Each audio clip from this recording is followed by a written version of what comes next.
létě, kdy zvony zněly nad vší, když žito zlátlo v polích snů. Ona ho milovala z hlouby duše, on byl jí světlem, jistotou dnů. Však stín se plížil po kraji tichém, pán z města psal do zbraně vstát. A v jejich očích slzy hořké, že musí odejít a bojovat.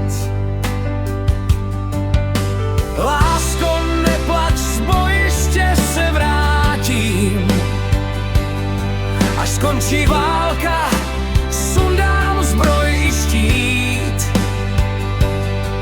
Já najdu cestu k tobě zpátky,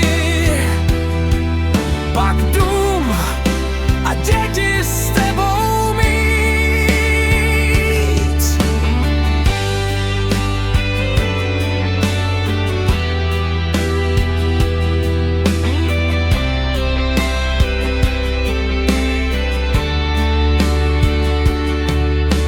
Rok po roce psal svůj stín, když pole hořelo a nebe tmělo.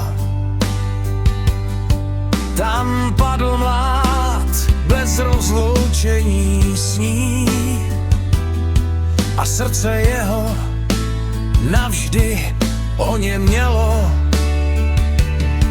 Ona dál stála v okně každý den, jak kdyby kroky slyšela zas blíž. Čas plynul tiše, krutý, nezměněn, a v dopisech už nebyl žádný kříž.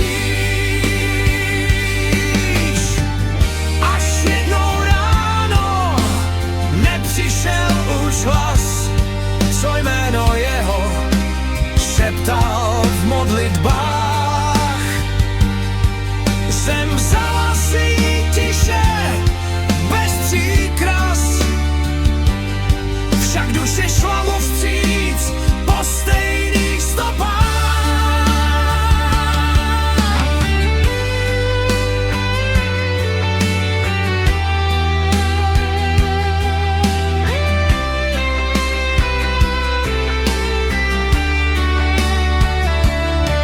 Ona dál stála v okně každý den,